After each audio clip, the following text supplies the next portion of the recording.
Então, bom dia. A gente vai tentar falar sobre quanto deve ser a adesão e higienização das mãos e como torná-la possível. Eu não tenho conflitos de interesse e eu vou dividir nessas duas questões a minha aula.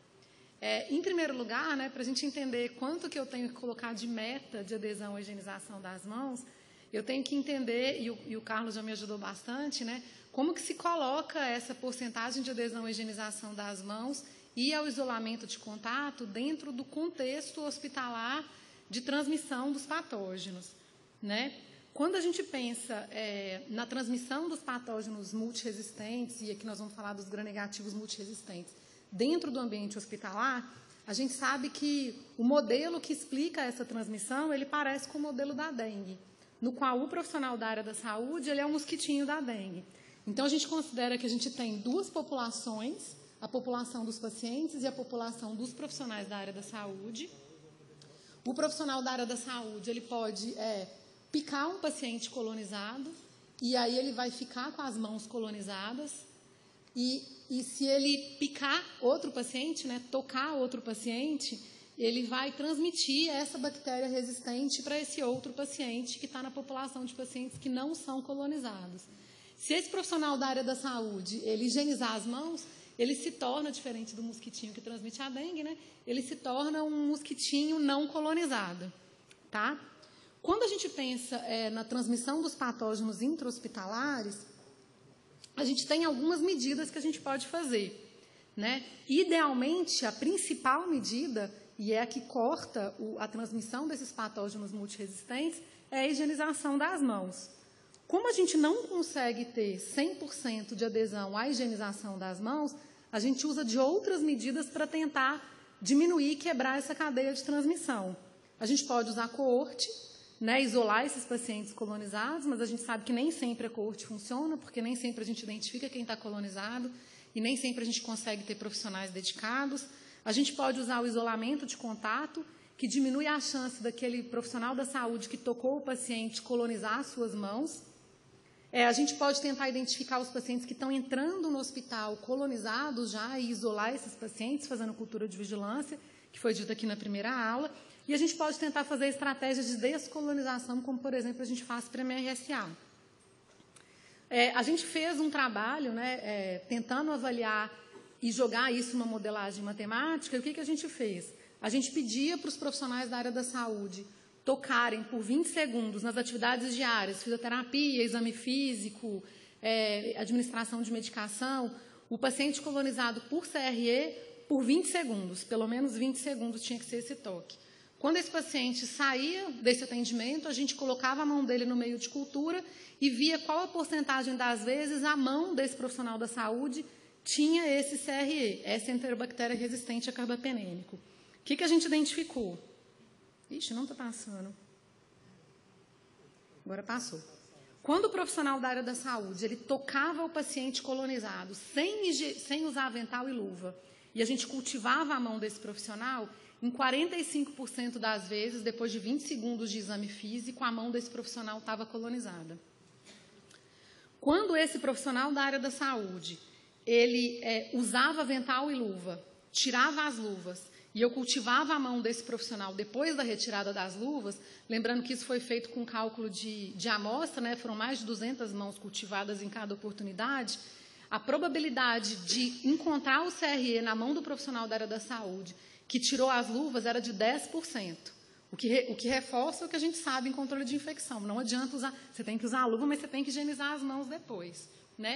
Aí, para simular quanto que esse profissional da área da saúde poderia passar para um segundo paciente, a gente pediu para o profissional da área da saúde examinar o paciente 20 segundos, depois ele cumprimentava uma pessoa que era um voluntário, a maior parte deles foram residentes, e aí a gente... Pois é, mas, gente, foi voluntário, tá? E aí, a gente cultivava a mão desses residentes para ver se a gente encontrava o CRE na mão desses residentes, tá?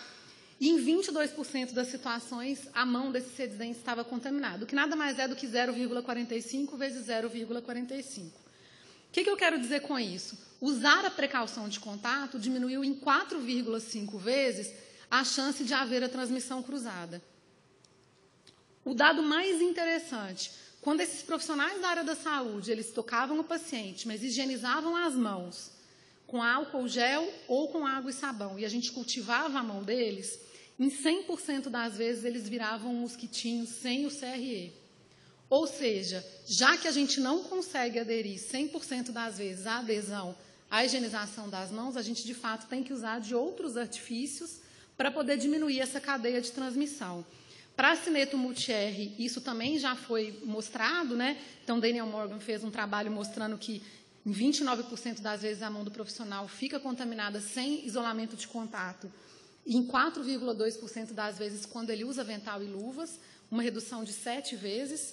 E para a Pseudomonas multi-R, em 17,4% das vezes, quando a gente não usa luva, a mão fica contaminada, e em 3,5% das vezes, quando a gente usa luva, mesmo usando a luva, tirando a luva, a mão fica contaminada. Então, uma redução de 5 vezes.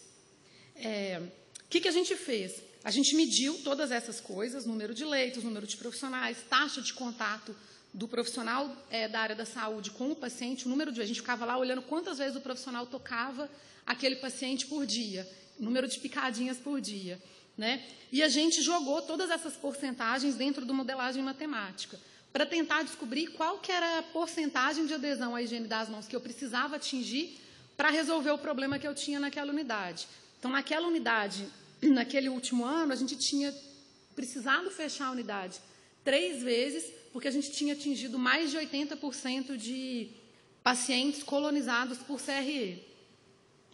A gente fez as simulações... Desculpa, a gente está engasgada.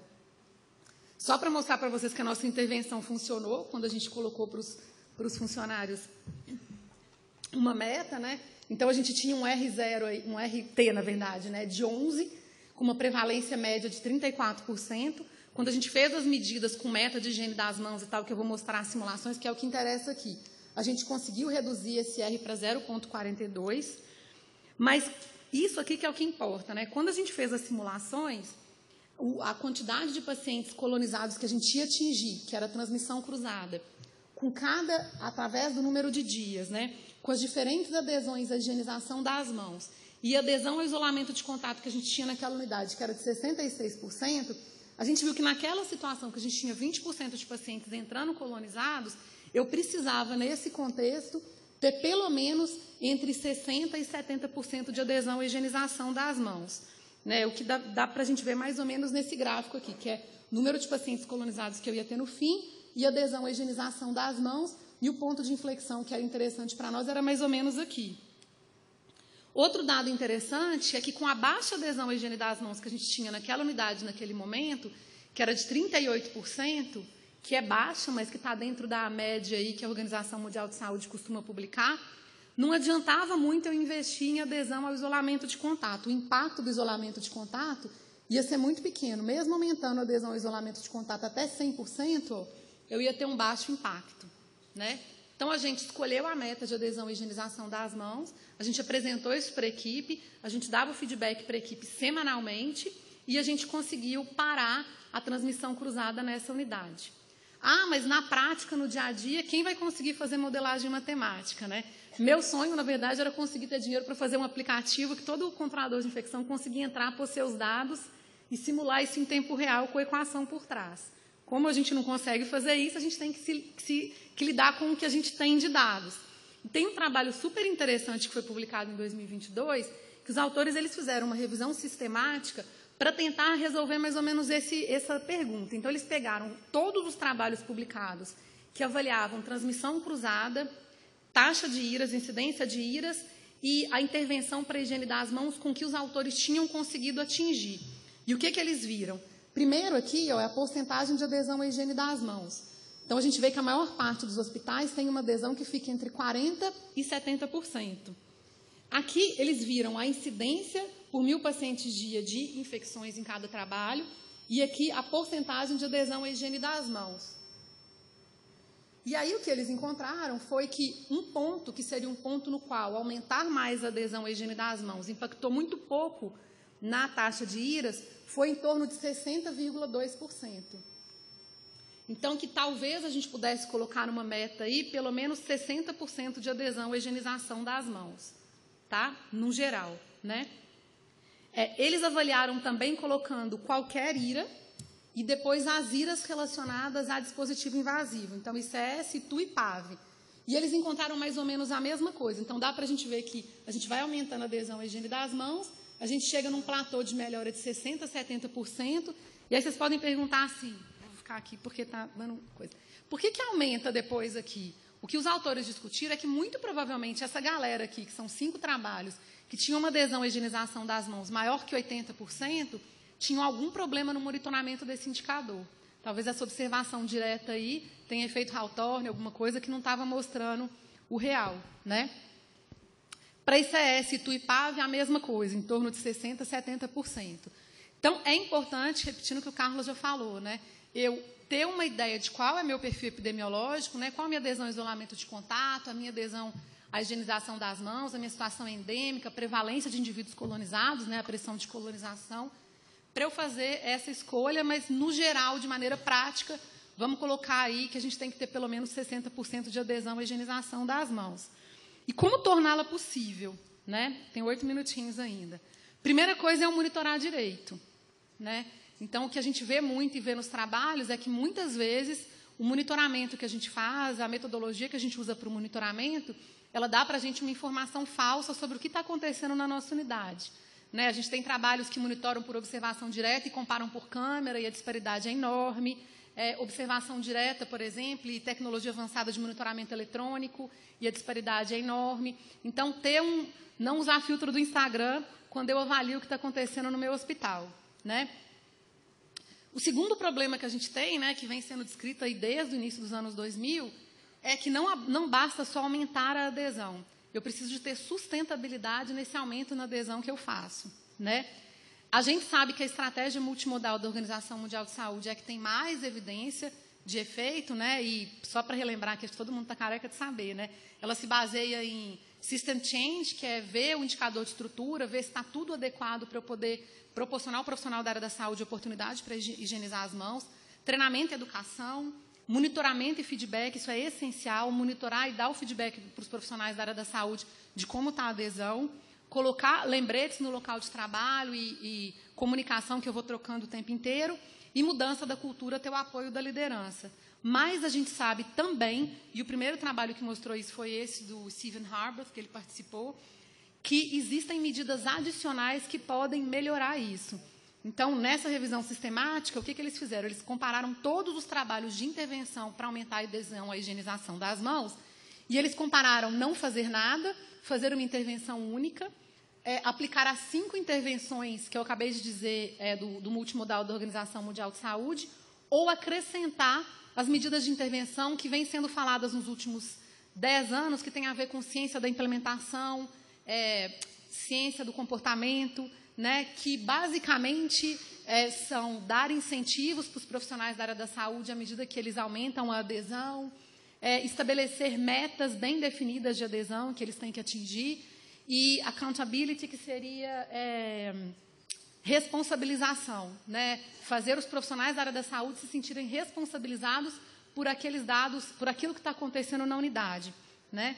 E o que eles viram foi que, de fato, aqui é aderir aos 5 itens da Organização Mundial de Saúde, e aqui é os 5+, que eles colocaram, que é acrescentar ciências da implementação a essas intervenções. E, de fato, fazendo a revisão sistemática, é o que teve mais impacto. Recentemente, outra revisão sistemática de clinical trials de adesão à higienização das mãos encontrou a mesma coisa. Então, idealmente, associar as 5 recomendações da OMS com coisinhas de ciências da implementação. E eu trouxe alguns exemplos aqui para vocês. Né? Então, um exemplo, por exemplo, que a gente pode fazer é identificar quais são as barreiras para a higiene das mãos que aquele pessoal tem ali na minha unidade. Né? Isso pode ser feito de diversas formas. Tem algumas literaturas que mostram como você pode fazer. Eu trouxe aqui só um exemplo que a gente fez no Sírio. Né? A gente foi em todos os plantões, fizemos através de espinha de peixe, né? A gente fazia reuniões periódicas com a unidade, para que as pessoas da unidade elas identificassem quais eram as barreiras que elas identificavam à higienização das mãos e que estavam levando, por exemplo, à infecção de corrente sanguínea. Depois, a gente, junto com a unidade, em outras reuniões, reuniões diferentes em cada plantão, tá? Porque a percepção de cada plantão é diferente. Elas pontuavam e a gente chegava à conclusão com que era mais importante, e aí a gente construía um diagrama de Pareto mostrando quais eram aquelas coisas que a gente precisava focar, tá? Um outro exemplo interessante é o que a gente chama de positive deviance, que é uma estratégia na qual você pega... essa estratégia ela foi baseada em estudos na África, de vilas onde havia desnutrição, né? Tem um estudo super legal do Atul Gawande sobre isso, um livro, e que eles viram que algumas mães nessas vilas, elas, vivendo nas mesmas condições, elas conseguiam fazer coisas que faziam com que os filhos delas não ficassem desnutridos. E aí eles começaram a pegar a experiência dessas mães, esses positivos deviantes aí, para aplicar na comunidade inteira. É mais ou menos o mesmo sentido. Então, você identifica na sua unidade aqueles 5% dos funcionários que aderem à higienização das mãos nas mesmas condições de trabalho, nas mesmas condições de superlotação, de baixo número de pessoas, e, a partir deles, você inverte a pirâmide. Então, em vez das decisões, das medidas virem da gestão da CCH, por exemplo, ou da liderança do hospital, você inverte a pirâmide e a base, né, quem está ali no dia a dia, começa a dar sugestões de melhoria para aumentar a adesão à higienização das mãos. Tem vários trabalhos que mostraram resultado em relação a isso, né? Então, esse aqui do Marra, eu vou passar, eles conseguiram aumentar a adesão à higienização das mãos de maneira sustentada. Esse outro trabalho aqui também, eles conseguiram aumentar o consumo de álcool gel e conseguiram diminuir a incidência de infecções hospitalares, que no final das contas é o que a gente quer, né? E, mais recentemente, teve um trabalho super interessante que usou também, eles chamaram aqui embaixo de frontline ownership, mas é a mesma coisa, né? Ele frontline, que é assim, dar para o pessoal da base, né, para quem está na linha de frente, esse empoderamento de fazer a decisão de quais medidas vão tomar para aumentar a adesão. E eles conseguiram aumentar a adesão à higienização das mãos, inclusive pelos pacientes e acompanhantes, usando a estratégia do positivo deviance. Outra estratégia que deu muito o que falar no Congresso nos Estados Unidos antes da pandemia, né, foi esse trabalho baseado em priming, que são teorias psicológicas, onde os autores colocaram na entrada da unidade, a pessoa ia entrar na unidade, vinha um cheirinho de cítrico, que era um cheiro que eles tinham identificado em estudos anteriores, que era o cheiro que o profissional da área da saúde relacionava mais com limpeza. E, em cima dos dispensadores de álcool gel, eles colocavam óleos de... Essa figura que está aí à direita. Óleos de mulher e óleos de homens. E eles conseguiram aumentar a adesão à higienização das mãos com essas duas medidas, né? Isso foi replicado depois, agora mais recentemente, nesse trabalho aqui de 2022, e eles fizeram a mesma coisa, foi um estudo randomizado, controlado, mas eles não conseguiram ter um aumento, né? Eles conseguiram ter um aumento só em uma das unidades, que é essa pretinha aqui, mas não funcionou para as outras, né? E o interessante daquele anterior é que eles viram que o aumento da adesão, onde tinha o olho do homem, foi maior do que nas unidades onde tinha o olho da mulher. Então, talvez porque psicologicamente, sei lá, a gente relaciona com a figura do pai, assim, te mandando higienizar a mão, eles fazem uma discussão em relação a isso. Mas nesse trabalho agora de 2022, isso não se replicou, né? Mas eu acho que tem muita coisa relacionada à psicologia aí que a gente precisa aprender para aumentar a adesão à higienização das mãos. E, por fim, está tendo uma mesa agora, que eu nem sei se eles abordaram a higienização das mãos, enfim, né? Mas que eu acho que é o que a gente vislumbra aí que a gente vai ter de novidade nos próximos 10 anos, né? A gente sabe que a inteligência artificial ela veio para ficar. A gente tem vários trabalhos publicados com as gravações de câmeras, identificando padrões de comportamento, né, que fazem as pessoas aderirem mais ou não à higienização das mãos. E acho que isso pode ajudar a gente a desenvolver medidas que sejam mais eficazes, assim, dependendo desses padrões de comportamento. E já foi aplicado, por exemplo, aqui no setor de alimentos, né? Eu achei 2 trabalhos com sucesso. Obrigada.